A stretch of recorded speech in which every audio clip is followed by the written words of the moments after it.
Hi, I'm Sifukuttel, and in this video, we're going to be working with the Taichi double fan.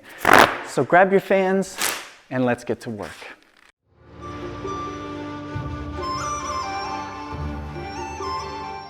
In this video, we're going to be working on the Repulse Monkey technique. Now, this is a single technique, and we're going to be doing it back to back, so you can just continually move back, just like how we do it in the empty hand version.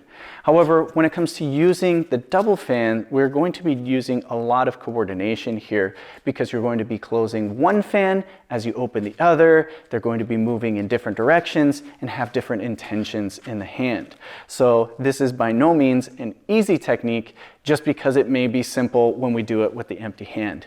But you'll see as we do it. So let's go get started. Now, I should mention before we get into this technique, it is not easy. The timing of the hands, you're going to be opening and closing the fan. It can be difficult enough by itself, but at the same time, you have to coordinate the feet working with this and doing the proper footwork. This can get pretty intricate and it can become very frustrating as you're learning this. So we're going to work through this kind of step by step, and hopefully that gives you a little bit more ease into this, as well as you're doing it, just allow yourself some patience. Keep practicing it and you'll get it. Now, this is not going to be too much different than our Repulse Monkey technique with the empty hands. So we'll begin with one hand forward, same foot forward. I have most of my weight on my back leg. My front leg is empty. I have my palm press, and then I have my hand down by my dantian. I'm going to raise the toes, palms up, stepping back, hand next to the ear, and then shifting back, pressing as I pulled my other hand down to the dantian.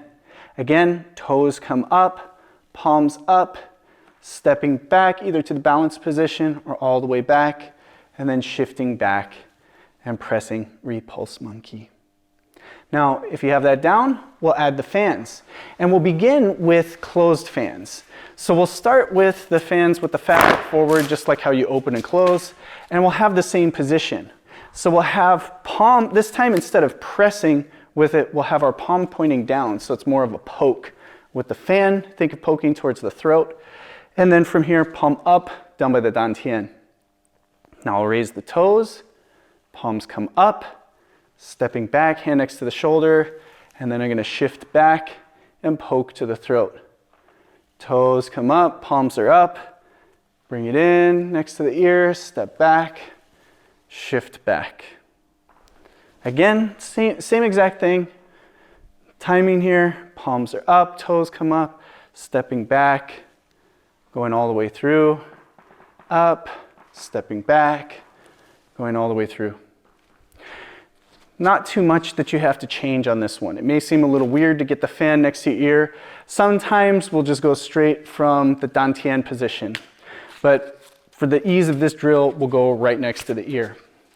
Now let's do it with the open fans. And the only difference you're going to find in this is, again, we're not going to be pushing, we're going to be extending the fan forward, we're going to be pulling the fan back, but there's going to have to be a little bit of adjustment of technique. So rather than going next to your head, you want to be a little bit further out to the side next to the shoulder, and then we'll bring it in towards the center. Okay, so it'll just be over and under, just like that. So I'll start foot forward, empty stance, hand forward, other hand by the dantian, palm up, palm down. Now I'm going to bring the toes up, bring both fans up, palms up, stepping back next to the shoulder, shift back. Palms up, toes up, stepping back next to the shoulder, Repulse Monkey. Nice and simple, just like that. Now, practice this one. Make sure you have good timing on this one. You should be able to step back without really having to think about it. Repulse Monkey 1, Repulse Monkey 2. However, this is where it's going to become a little bit more difficult because we're not just doing this with the fans open, and we're not just doing it with the fans closed. We're going to have one fan open, one fan closed as we do this. Now the nice thing is here, we're going to be doing it in a kind of a rolling direction. So we'll roll the hands forward, roll the hands back as we're doing this. And this is where we're going to open and close. So let's start with one fan open. Now, if you're right hand dominant, I suggest that you start with your left hand with the fan open. and the left foot forward, left hand forward. Because it's a little bit easier here to just turn your hand over, and then you can focus more on what this hand is doing as you bring this one up and open.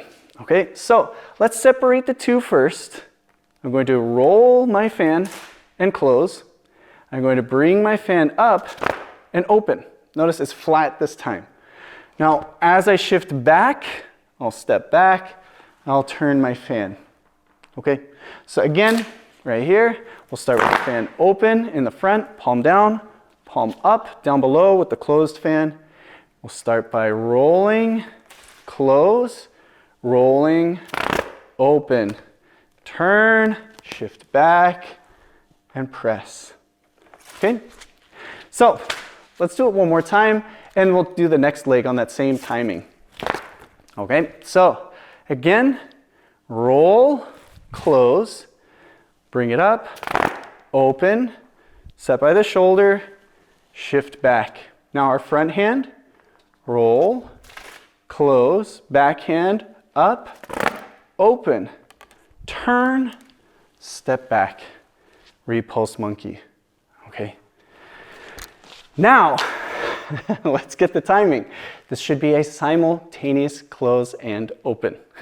Okay, so one fan open, one fan closed. Bring them back together. Open and close. Okay, so again, drop the hands down. This is going to just kind of follow the same direction. And then as the front hand comes all the way around, back hand opens. And then we'll step back and repulse monkey. Now roll, bring both hands down, up, close and open. Shift back, repulse monkey. Bring both hands down, over, close and open, shift back, repulse monkey. Okay, now if I'm doing it more towards the corner, open fan, we'll bring the hand back down, open and close, shift back, repulse monkey. Down, up, open and close, repulse monkey. It's not that difficult as you start getting more comfortable with it. It's where you place your attention and your awareness. So now you have to figure out which hand or which position you can rely on. Is it the back hand just coming back and opening? Or is it your front hand that you can rely on to close correctly? That's the main thing at this part, because both hands are going to have to move at the same time simultaneously to accomplish this. And as you get comfortable with this, you can start really flowing through. But this requires some work. It requires some effort, and you have everything you need to do it. Now, the rest is just time and practice. All right, so there you have it. Now, you can see how much work has to go into this technique, especially on the timing of closing and opening the fan. They do kind of work together. It's not quite everything being different direction. They do tend to roll in the same direction as you close and open, but still we're working on two separate actions at the same time, and then we're going to follow up moving in different directions. So this requires a lot of extra thought, a little bit of extra focus and mindfulness and awareness of what the body is doing. And if you've seen any of my other videos, that's what I talk about a lot when it comes to working with double weapons. I can't emphasize it enough. Working with double weapons builds an awareness of every part of your body, because you cannot have one fan doing something strong and the other fan just kind of off to the side and relaxed. When we have double fan, you have to have just as much understanding of what your back hand is doing as your striking hand or your front hand. And this type of awareness goes further than just the form, and it goes into your real and everyday life. You have a better connection between your mind and your body. You're going to have better coordination and just a better understanding of your own distance and capabilities when you reach out to grab something or lean against something or pick something up, or when you're doing two separate actions at the same time. I hope you enjoyed this video. Work on this technique. Make sure to make it real smooth, make it nice and flowing, just like the rest of your forms, and you will see the benefits in your forms and your everyday life. Hope you enjoyed this video. I'll see you in the next.